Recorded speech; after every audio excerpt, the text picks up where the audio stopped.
G'day, punters. Welcome to the Jack Dickens ranting review show, otherwise known as the Deep Dive. It's going to be a whole heap of Caulfield bad beats, a lot of bad juju, some good therapy though. That's what we're all here for. It's good to have him on board, as well as Shane Ciurleo. We'll get to some of the crazy, outlandish behaviour that happens up in Queensland in the second half of the show. But Dicko, it's all about Caulfield. How'd you fare over the weekend, my man? I backed So You Swing. Which one? I backed a lot of other horses. A couple of good odds which ran second, but no more winners. I even managed yesterday to...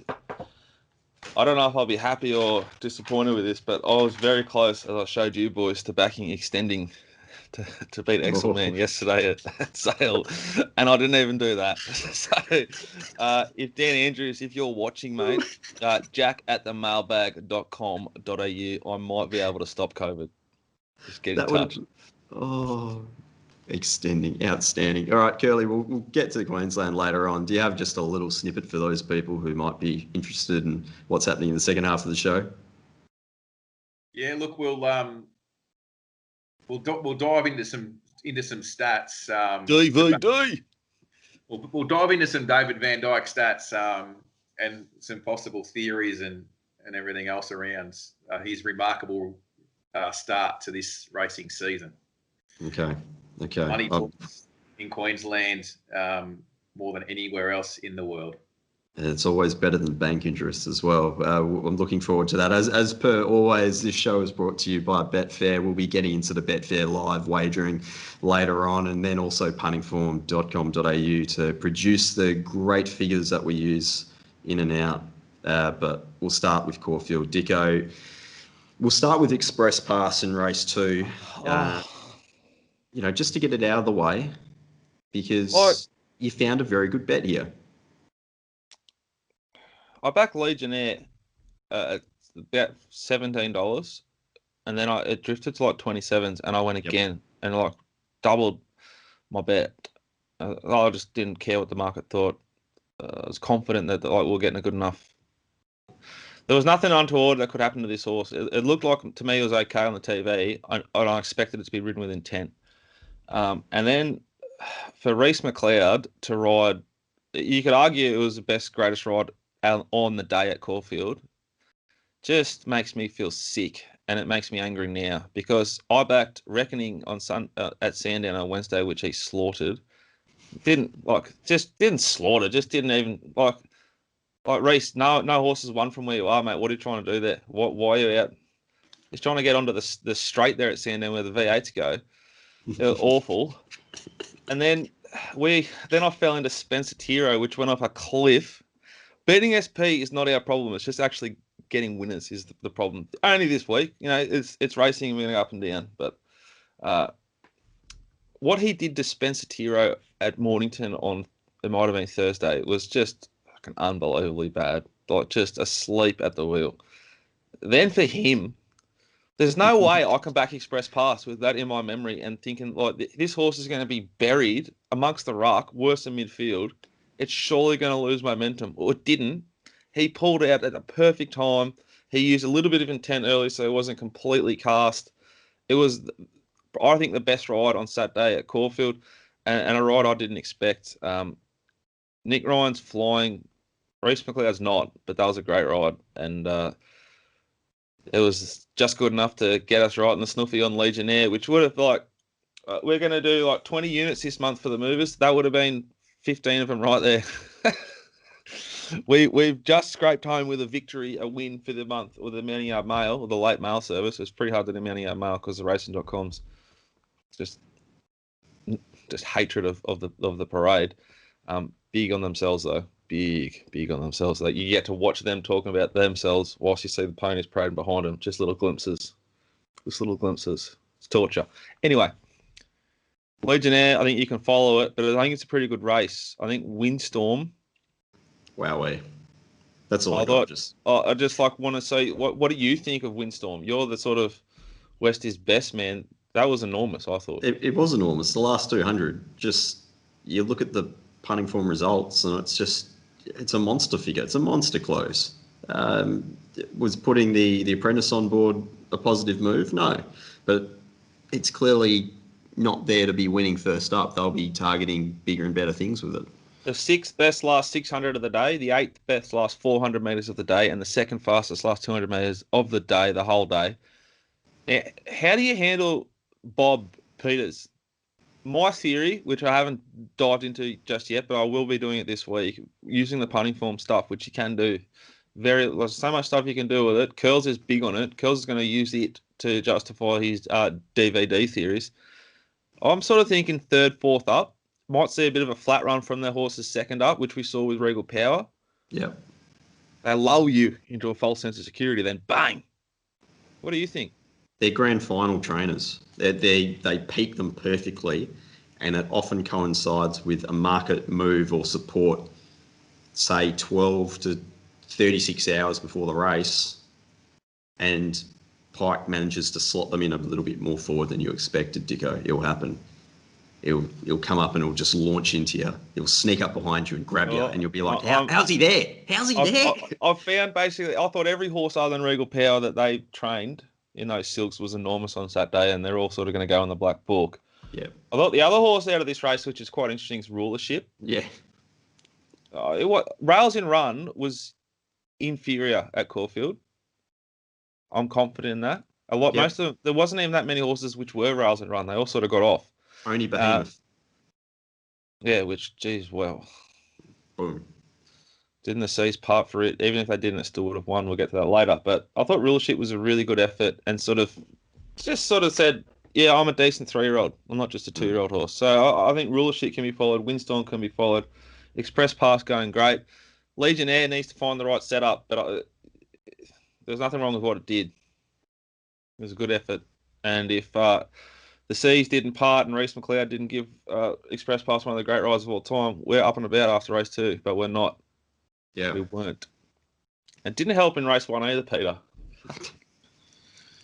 Now, boys, I've seen a video, allegedly, of Bill Egan deciding that it's appropriate to smash plates upon his skull.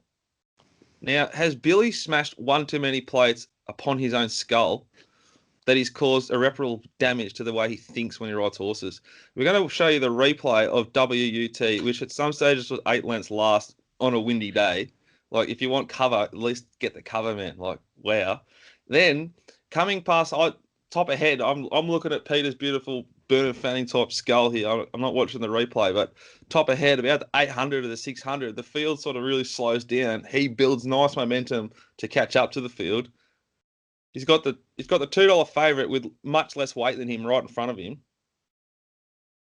I'm not a rider, but if I was, I would have kept rolling around with that momentum and not slowed my horse as he did, and put that favourite in the pocket and said, "Catch me if you can." Not, I'm just going to snick here. I'm going to slow. You go when you want, Jai. I'll just follow you and see if I'm good enough. That's what he did. He wasn't. I don't even think he probably wins if he rolls around him, but tactically it was just inept, I thought. And the only conclusion I can draw after seeing the vision I saw is that perhaps Billy's just got one too many plates and just smashed them upon his noggin. I felt, it shits me still. Yeah, well, that's racing to a certain extent. Race 4, though, I'm Superman. It's lobbed in Melbourne. It trialled really well. Just completely wrecked this field. Yeah, and it sat on a good speed too. Good intent. Lewis German showed none on Rejovic. Thanks for that, Lewis. M Zaro's as good as they get, and this was as perfect ride. This horse has improved by 6 lengths its previous start. I think it's probably a career peak. It's certainly a peak for its last 5 starts. I am Superman. Really good run. I think Nonconformist stamped himself as a beast here. Just a beautiful piece of work. I don't know where they're headed, but I'm sure it is going to be competitive wherever they want to go. Toffee Tongue, who was utterly blessed there, I think in the Oaks, when the seas parted and he got up and just knocked us off a Moonlight Maid. Torture, just another fucking bad beat. But it was a very good effort from Toffee Tongue. I thought they were the two out of the race you can follow with confidence. They obviously want further. They look like they want further. The data says they want further. Great performances from non-conformist. And to just a little bit of a lesser extent, Toffee Tongue, Peter. Okay. Race 6, Diamond Effort. Given the good What push a from beast. the Snowman. What a beast. This horse is a beast, isn't it? Just flying. It's a huge figure. Huge figure. 13.8 above the all-average benchmark. It's run a 13.5 before. It consistently runs big numbers. It's won its last 5 starts. It could even go further. The punting form I'm looking at only goes back 5. And it's won every one of them. Beast. Liar. Enormous. Enormous Huge. run. I'm worried about the race, though, because I don't think Runson's that genuine. This run third. Bold Star. Wow, Willow.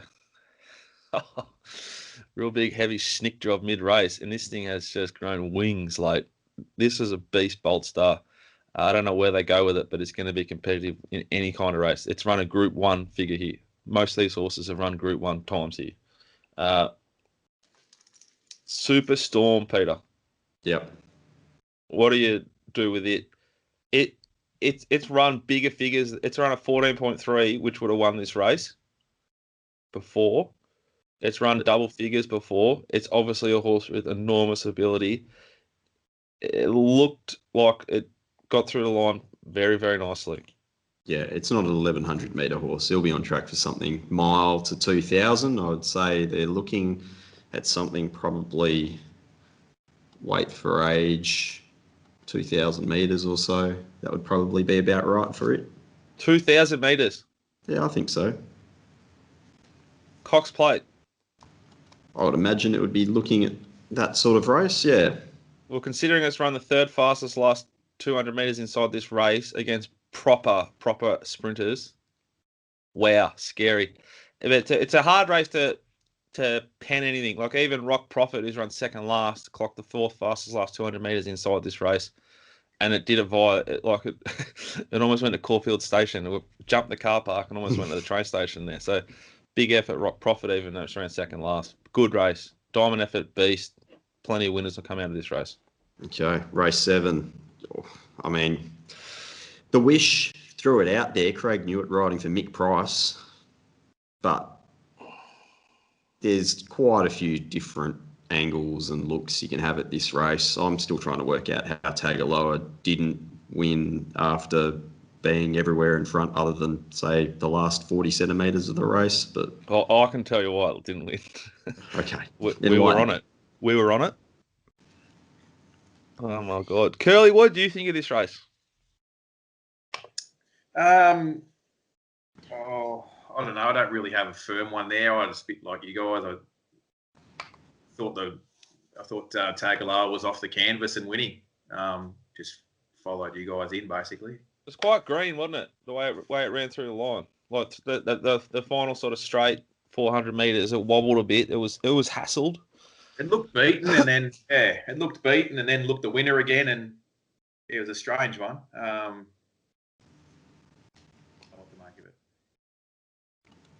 don't know what. Yeah.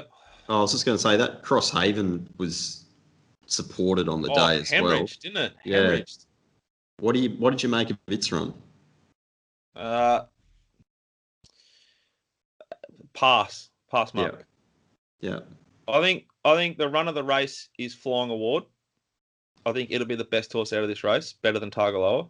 I think it'll get further though. It wants further. It was inconvenienced in the straight as well. I think, and like, correct me if I'm wrong because I backed it, but Ranting, holy shit. Well, this is a horse that settles on speed at every start. It's gone 4 lengths slower than it's ever gone, or than it went last start, to settle basically last.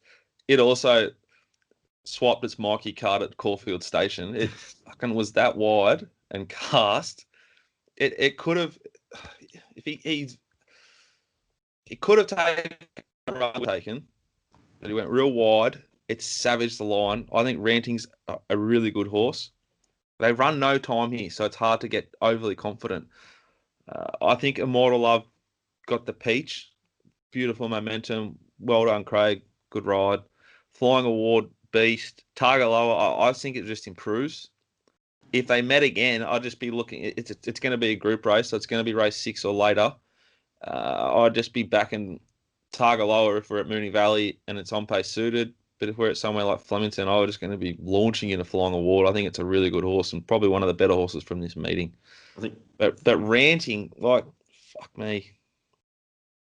I still thought I'm half a chance, like at the 300 metre mark. You know, it's clocked the fastest last 200 metres of the race, despite it would have like this. How far is this? This is a 1200 metre race. It's run like almost 1300 metres probably. Because it did most of it 7 wide and it cornered about 15 wide. Yep. It's just sickening. Like if Legionnaire wins race 2 and Randing or Targaloa win this race, we win for the day big. I think Flying Award, it would look like a Pathways horse, wouldn't it? Yeah, definitely. Yeah. I'll leave it at that. Race 9. And again, though, like your camp, that Danny O'Brien's a grand final trainer, isn't he? Yeah. I think we'll have a big grand final in store for it as well, this prep. Race 9, Memsie, 1400, weight for age group 1. Behemoth. We back Mystic Journey. Who are we saying? I'm saying gone. I said it was gone before this prep. The question of that, boys, is it gone? Yeah, gone. I'm saying gone. I was already of the opinion it was gone. It's gone. The plate smasher Billy Egan, I thought he gave this thing a peach. And it just sort of, it's still run like a big figure. It improved its figure from its previous start, but geez, it got dropped pretty quick by some of these. Like Harlem beat at home. That's how good it's going. Yeah, hard to have. Like, I couldn't trust it again. This thing's a beast, isn't it? Behemoth. Like the C's did part, so it had the perfect run. Like, and if this race was a little bit earlier or the rail wasn't off, it doesn't get this quick run. I think it still wins with a lightweight. But Jesus got blessed in run. Cascadian, huge again, improved its figure. That horse is flying. Just needs to find the right race setup and probably draw like barriers sort of 6 to 4. Just a little bit too wide. Had to go a little bit further back than he would have wanted. I think the talking point out of the race though is Mr. Quickie. Was enormous first up last prep as well. Often causes its own problems. But it's obviously still got the zest for racing. You know, its last 4 figures are all double figure runs. It's a proper horse. I think I want to follow Mr. Quickie. I'd be careful if Behemoth keeps racing this prep. I'd suspect this was it for it. Like, this is the race they wanted. Whereas, like, your horses like Mr. Quickie, this is just like a little pipe opener and a really, really good one. I think even a horse, like, right down the bottom, Princess Jenny. Another horse which has managed to get me a number of times. I remember we backed it at the Valley, Pete, like eights into $3 and it didn't even run a place. It's not been kind to us, Jenny. I've had a hard week, guys. I've had a really hard week. A lot going on. But Princess Jenny, like, out of this race, right, this is the best race on the day. Princess Jenny, if you're getting into your form, I think a little pearl is you'll find horses like a Princess Jenny who can drop back to a mare's race. Yep. Which is a big edge here. She's not going to be versing like Mr. Quickie and Cascadian. But then I think sometimes what brought her undone a little bit last preparation was when she drops back to those races and I get a lot of lead in the pencil, there's actually no tempo in those races and her talent is somewhat blunted by that. Yeah. Speaking of no pace, race 10. And letting pencil stuff. Perfect jewel, pistol. Calm down. Talk the punters through it. It's running a figure of 8.4 above the all-average benchmark, which looks to me like a career peak. It certainly isn't its last 5 runs. Yeah, it's not a career peak. It's won some pretty decent races over the journey, but it hasn't won over 1,200 since 2017. But the key here was the fact that it had that bit of residual fitness. You know, it was running around and winning races in Perth in June. And it's just come off a slow tempo. Having said that, on a dry track, 1,200. Still, you'd think would be running on well through the line, but this horse is just absolutely flying. Considering they're talking about retiring it before it was after the Roma Cup. It's run 10th of 12, beaten 2.5 lengths behind Vega Magic. They were thinking, oh, this might be the last prep for it, and it's come out and won 3 of its next 4, run second in the other. Geez, Williams, the team Williams, Grant and Lana, they're very, very good. So where would this horse be aimed? Fillies and Mares race, 1,600, I think. That would probably be about right. I thought Madame Rouge and Pretty Brazen were 2 of the better runs inside this race, and I backed Street Icon, who at the top of the straight, which would have made it a winning month for the movers and a big winning day for us. I mean, I got a little bit excited. I thought, like, it got the perfect run like I thought it would, and it loomed, but this Shishao Fly went around at big odds. When I went back and reviewed the meeting, I was kind of glad it didn't win because I would have been sick if it did. I should have been on it. Bless her. What a preparation. Good horse. All right. What about Ruby Saki? Forgive. See what Trust happens. CSP. Yeah. Yeah. They're not going very well. That stable, eh? Like, that WTE to everyone loves that. WUT has been ready to win for about 2 months and hasn't. I don't know. I certainly wouldn't sack Ruby Saki because it'll probably come out and kill you. So I wouldn't back it next start either at the same time. You know what I mean? They've won 4 of their last 50 at the Paddy Payne stable. Stats courtesy of Ponting Form. All right, horse to follow from the meeting. Good at you. Anything you really like out of the meeting, Dickens, that you want to follow going to the next start? I think Bobby Peters has got Windstorm, Perfect Jewel, and Superstorm Airborne. Follow them with some confidence. Nonconformist and Flying Award. There you go. 5. That's a lot of horses from one meeting, but I like them all. A few others, but we've got to keep a couple up our sleeves. But we won't talk about too much about Sunday because I want to keep the 2 horses we backed yesterday will win next start. Yeah. Well, you're speaking about lead in the pencil. You want to speak about lead in the saddlebag? Kill, you kick us off here. Oh, look, I don't know. Look, I'll give you my opinion on how the rule should run, what I think of the rule, and then you can give us the detail. I read the steward's report. Actually, I haven't read the steward's report. Who is Team Green? What? In the steward's report, it mentions that someone representing Team Green. I think that's like because of the COVID. Is that the scales? But no, it's. I think in the COVID climate down here in Victoria, there's 2 teams of jockeys. So some jockeys ride a lot less track work to make sure that they don't get sick. Okay. Look, I think it's one of those anomalies of racing that's it's just a rule that's in the too hard basket, and no one in any racing administration role is going to touch it. It is what it is, and if your jockey weighs in light, you lose, and that's all there is to it. I think I read all the debate on Twitter about should be a late scratching deduction should apply. If it's your job, it's your job, right? You're the boss of racing. All of racing has finally united, right? And you're like Gil McLaughlin of racing. What do you do here? And don't worry, it'll never unite. So this is just a very big hypothetical. But never say never. What's your press conference like this morning? And then what are you saying? Like, it's not ideal, but this is what it is. Unfortunately, it's not going to change. Or it's 100% what I'm saying. It's not going to change. I understand the frustration from everyone involved, but it's the penalty will be on the jockey. Well, if we get to the penalty on the jockey, Michael Walker, which I feel sorry for him, to be honest. I didn't back Excelman, but and I to his credit, I thought the way he rode Sierra Sue later in the day, short price favourite, which won, like credit to him. However, he's copped $2,000 fine and play on. D Lane's copped 10 meetings for over whipping a horse to try and win a race for the punter. If I'm the Gil McLaughlin of racing, I'm changing this big time. If you weigh in light, it's a mandatory 2-month suspension.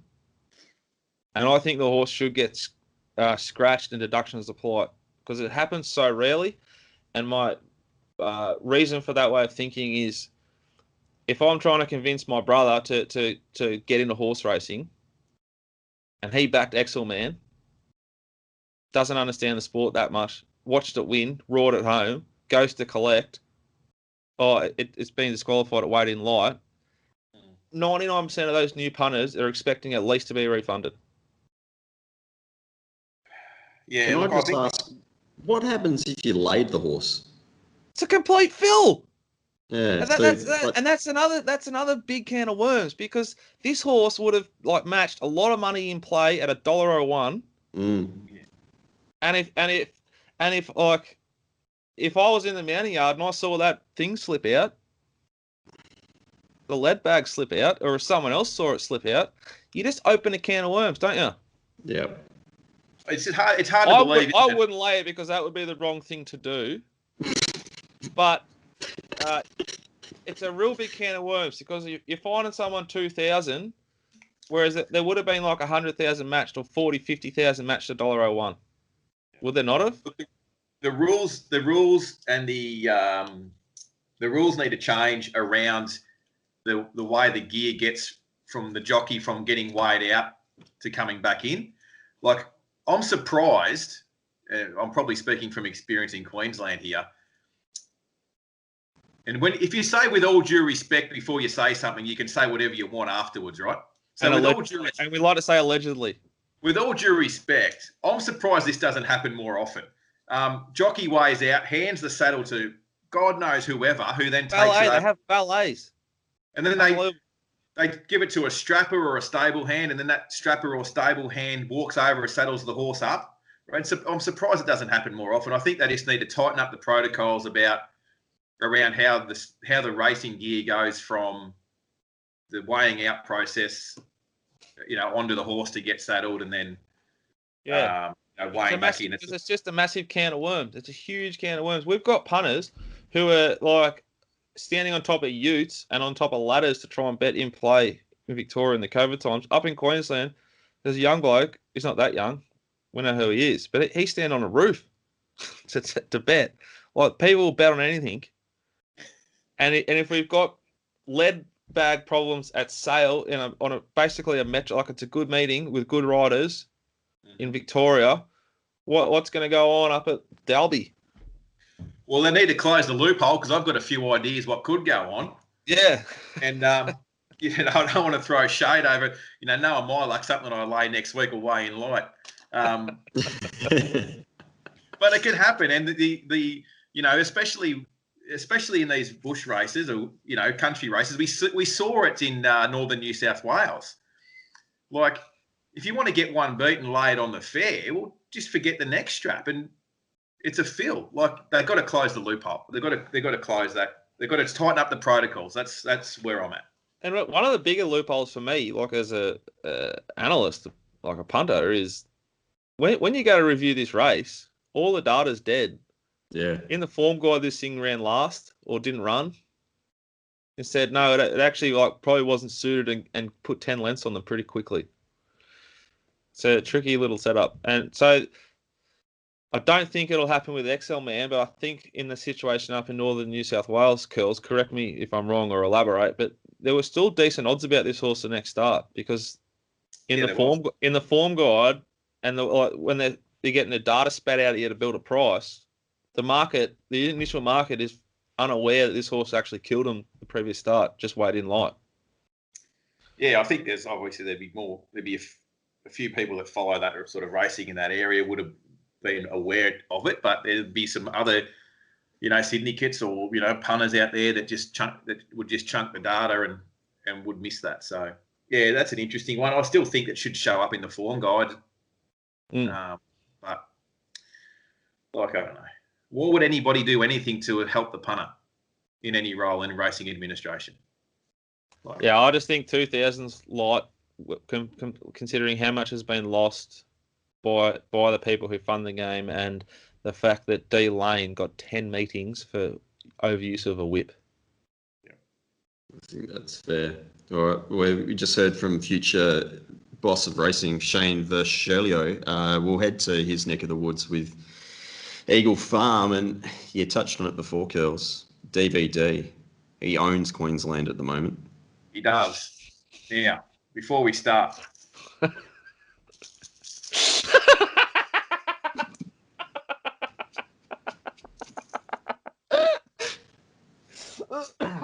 just for the conspiracy theorists out there, there's plenty of conspiracy theorists amongst us in the racing game. I just wanted We should put one of them on every week.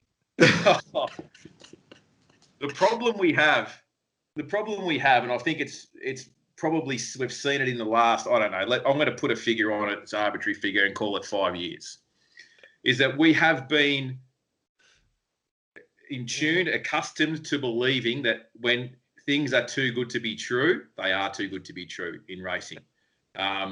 We've seen a number of issues around, race day treatments and training regimes that were against the law. And so when somebody goes on a run, they've got to be doing something wrong. That's how we're being conditioned by by racing. Not just racing. It started with like Lance Armstrong and live. Hashtag live strong. Yeah. So let's just have a look at the data of David Vandyke's season. I know the season is in its infancy.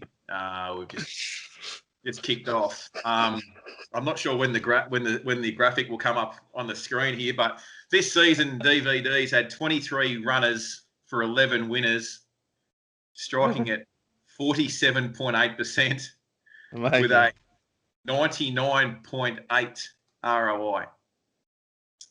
His last 50 runners have netted 17 winners, 15 places, striking at 34% winning strike rate and 64% place strike rate for a 25% ROI there as well. So you could round that up. You could round that up to 26. It's 25.8. He's fine. Now, I think so what's important there, I suppose, is to look at, you could extrapolate that a bit further and have a look at the last 12 months, and it's still striking at 27%. It's a staggering statistic. I kept saying it. There's no one better in Australia. Well, there can't be. There just can't be. If someone's winning that many races, everyone else is losing. I discussed with Pistol before we started recording. They had a winner on Saturday. Desert Lord. Yeah, Desert Lord by no means is a lightly raced horse. He wasn't trained by Dar Lun at Dubbo or anything like that. Like, he's come from the Hawks camp. I think we worked out it was like its fourth best figure, Pete. Yeah. So it's returned a figure of 5.8 above on the puntingform.com.au all benchmark. And its previous best was a 10.4 at Randwick. It's run a 6.9 at Randwick. It's run a 6.1 at Randwick. It's returned first start for David Vandyke of 5.8 and won with the handbrake on by the looks. Traded $2.86 in play.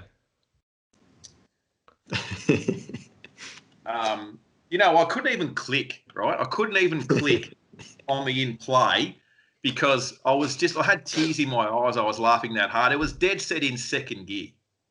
It was just unbelievable. It's just amazing what's going on up here at the moment. They had a winner yesterday, right? And they are always better than bank interest, right? They were unloading into this horse yesterday. Good chatter DVD first up. The stats punters are onto it. They were taking it. They took $1.65 to $1. Took it down to like $1.28 or something. Like, it was completely any price of moral. He basically just tapped it into neutral from the 200 and let him just roll down the sunny coast straight. It wasn't even in second gear. It was dead set in neutral, just idling. It absolutely pissed him. Now, from a punting point of view, off the back of that, yep. So we're kind of implying that it's likely going to start getting over bet. How do you handle it? Well, Well, let's take yesterday, for example, another race. Had a winner yesterday called We Brought a Zoo. Now, this horse has extremely well exposed, this horse, right? Like, extremely well exposed. 17 starts, been in the DVD camp forever. It was in a nice, strong, sort of, good old-fashioned 1,000-metre open sprinters race at the Sunny Coast. Plenty of nice, nice enough horses in it. We Brought a Zoo was, he'd had the lowest personal best figure of any horse in the race, right? So it was the lowest rated horse in the race as far as PBs are concerned. Wasn't an avalanche of money. It was sort of like 370 out to 420 and trimmed up to 390 late. I bet against it. And it's fucking pissed him. I've spent the last 2 weeks telling everyone David Vandyke wins more often than not first up from a spell. And I was like, well, he's good, but this thing this thing can't produce a PB 18th run in its career. It can't. Obviously, you don't need the data to support that statement, but there's no data through from the Sunday's meeting as yet. But it just wasn't getting beat. It wasn't getting beat. So, how do you handle it? Well, there's only two ways to assess them. It's any price of moral, or you don't bet. It's as simple as that. You rate them all $1 when they're first up, and you either bet to your nosebleeds or you don't bet. I don't know how else to handle it. How else do you handle it? How do you handle it? I don't know. I can't recall a domination like this. I think the easiest way is to just avoid that. And I think if you want to, if it's doing your head in, that he hasn't got that many horses, so there'll still be plenty of bets to have. But it sounds to me like it's just. Look, I'm happy to bet against them. I'm happy to bet against them third up. The first up, and it's not as if these are just going out to the bush and winning first up for a kill. They're winning in town at 30-odd% first up on metro tracks. The first and second up stats are excellent. It does drop away third up. So the argument can be they're just rock solid, ready to rip early in the prep to get the job done. Or conversely, they're winning a couple early in the prep and then stepping up in grade and, third up, not at their peak. So maybe they're just peaking first up. All the data's there on punting form, and we'll keep working our way through it. But, obviously there's the ones that are set up. And when I say set up, I mean, for that day, right horse, right race, right time. He's good at placing them. So, well, look, Desert Lord. Interesting one. Desert Lord was the second best figure on the card there at Eagle Farm, first up for David Vandyke, but top of the pops is Kisukano. Which is the horse we talked about 2 weeks ago, Curls. The one that beat, the only horse to beat Rothfire, wasn't it? Indeed. Yep. That was on a rain-affected track at the Gold Coast, so you nearly don't count that if you're assessing Rothfire. Another good example, fastest lead time of the day from a rating perspective. Now, really difficult one to line up here, the track rating. It was clearly a firm 2 from about 9 a.m. because they have ran some amazing times here. So Kisukano's broken the track record for 1,200 metres at Eagle Farm. I'm just not 100% sure yet how to clarify that because we've had 4 tracks in 4 years, 4 different tracks in 5 years at Eagle Farm with renovations and that sort of thing. So that's an interesting one, but it's another great example of letting fast horses run fast on good tracks. Drew wide, sent it, kept running. When it went across the line, I just sort of made a mental note that she's done a great job this prep. She's had about 10 barrier trials because she's kept getting have to go get back and get a certificate because she's been difficult to load. So she's had a lot of trials and a little bit of racing and made a mental note that maybe she's had enough, and then I'll see the data and then see that it's a track record on a firm track. So right now she's I don't know. She's had a few runs back, but she's clearly flying. So she's at a different end of her prep to where Rothfire is, who's had that gallop in between races and ready to come back. Where this filly's probably come to the end of her prep. So she'll potentially go away and come back in the summer. All right, very good. We'll go to the Turtle Award, the Valium Award. Thanks to Cozzy23 there for that suggestion. I think we all like the Valium Award. Dicko, you want to go around the grounds there for us? Actually, the Valium stuff would help you sleep, isn't it? I don't know. I don't have trouble sleeping. I just fall asleep on wherever. I do. Yeah, all right. D Stackhouse has taken out in Victoria on She's a Thief. Only 2.7 below the all average, so pretty good fast racing there at Caulfield on a good track. M Hellier Curls, race 6, Eagle Farm, 13.8 below the all average. Yeah. I was in race 6, mate. Wow. Locally known as Mick Hell Yeah. Mick Hellier. Yeah, congratulations, Mick. I think that's the first time he's won the Valium Award. So well, great effort. He's knocked off the 2-time champ Pattis there. So she was starting to build a fair record, but he's sort of stepped his game up a little bit. Rachel King. You go.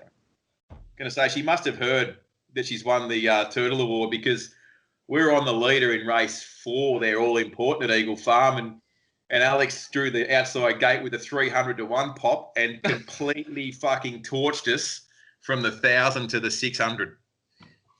Thank you for that. I think you reckon that might be our fault for highlighting how slow she likes to go. Honest, what a go. Yeah, the greatest of all. Rachel King in the highway on Fever Tree, 4.4 below in New South Wales. Not awful. And A. Kennedy on Kerman Rock in race 3 at Belmont Pistol, 7.3 below. Yeah. Let's head to Belmont. We're going to compare 2,000-metre races. Yes. Over to you. Yes. This will test you. Was a horse that was resuming first up. Very much a spruik animal at this type of its career. It went around $1.50 or so, and potentially people might be looking at a Winterbottom or so for it. But there was 3 1,000-metre races on the card. One of them was a maiden, so we'll ignore that. The other 1,000-metre race was the last, won by Nero Dio. Bless its cotton socks. Let's not. Well, should we talk about that? Might as well. It's just more fun. How many? I reckon Pete's had sort of 3 winners recently that have coincided with me bathing my son, and I backed every other bet. And Nero Giro. Oh no, I backed this one. I think. Yeah. I can't remember. Anyway, I have a bad habit of missing Pistols winners at the moment. It's probably helping them win. Just another. I don't believe in that because I had a couple. We won well on the card. There was angles there. It was one of those days where just mentally I was switched on, which makes for a pleasant change. You're flying. You are flying. You and Rob are flying.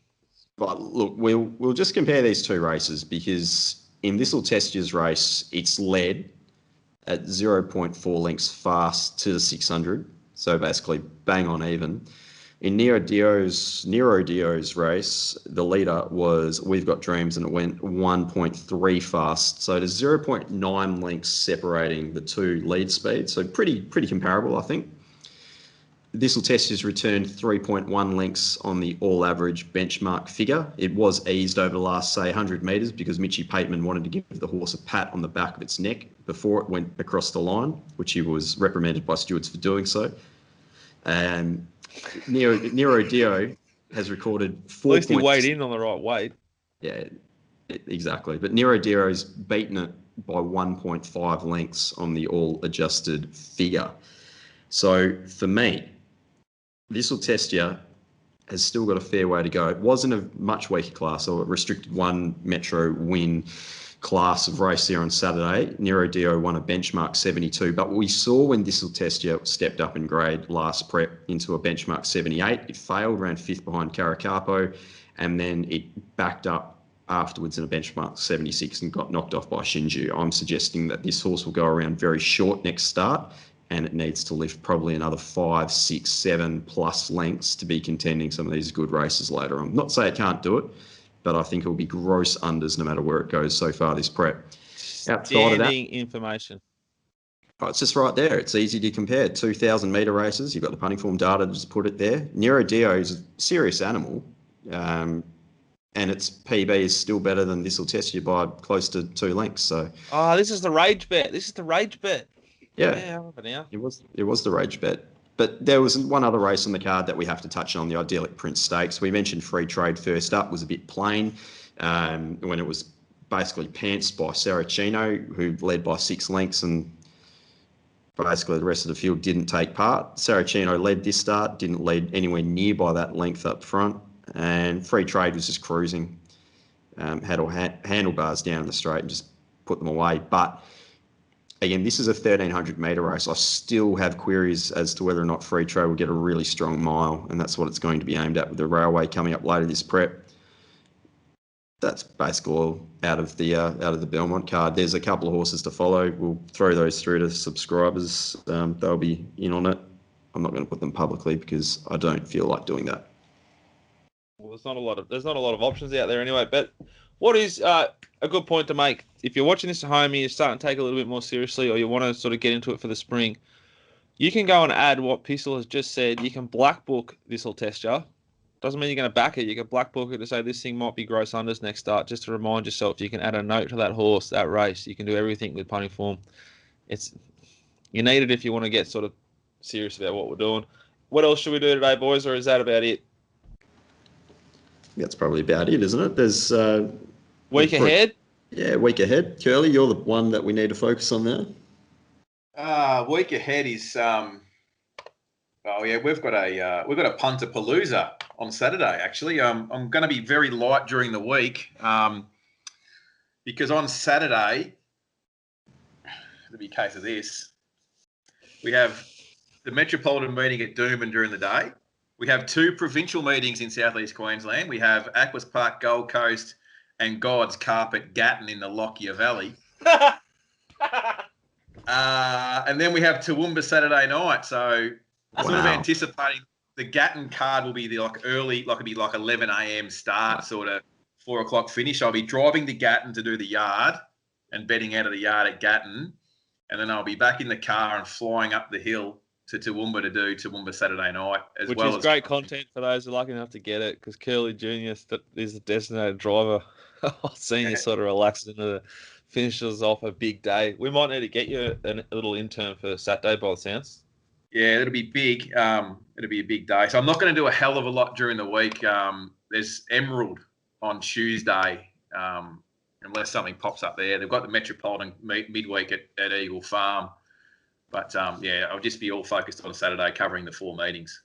Yeah, we've got Bendigo on Wednesday, which if the rain stays away, I quite like betting there. I'd like to bet somewhere else other than Ladbrokes Park for a while. It's been used up.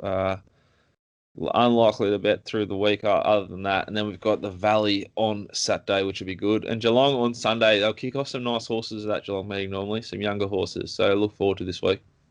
Very good. I've just got Belmont something, and Belmont as per usual. Can't wait.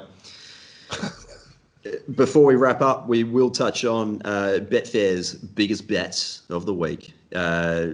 Race 5 at Belmont was the biggest wagered event there. That was the This'll Test You race, which is no real surprise there. We saw another short favourite that got rolled, Dalasan. Race 7 at Morfordville, 523,000 matched in that race. Wow. They walked there in the McDonald's Stakes. They've crawled, and Dalasan's recorded. I think it's okay splits on the way home. We've seen probably better from that horse over its career. Eagle Farm, race 3, 671,000 matched there. That was the race that was won by Kisukano. Again, no real surprise there. Some of the better horses being the most heavily wagered. Caulfield, race 9. 902,000. We didn't actually touch on race 9, did we, Dicko? Do you want to say a quick word on that race? Race 9? Yeah. The Memsie? I was thinking race 8, wasn't I? I talked about the Memsie. Yeah. A few I like in race 8. We'll keep them for the people who are paying. Okay, good. I gave away a stack today. That's the most overdue. That's all I've ever done. And then it was race 8 at Rosehill was the most heavily matched there. It was actually quite high as well for Rosehill, 758,000 in terms of pre-play. In bronze, Ruby Saki, 499,000 matched on that horse. Silver, Magatu, 626,455. Gold, Kisukano, $681,812 matched on that horse. In play, in third place, Desert Lord, it did hit $2.86, as Dicko mentioned. 42,000 matched on it in play. Silver to Magatu as well, 48,786, and Kisukano Gold as well, 51,000 matched on that horse in play. Outstanding wagering. All right, that's us. Big week. Hopefully we get a few more winners this week. We will. It's always up and down. What's going on with the Festival of Footy stuff, Pete? Cam's flying. He is. He's at the end of round 14, I think it was, finished last night. Straight back into the footy frenzy tomorrow. There's a day off today, and then it kicks back off tomorrow. It's the one day off for the next couple of weeks. So get on board. Round 15 kicking off tomorrow. So head to the mailbag.com.au. You can check out all his results so far, and you can get on board for the rest of the season.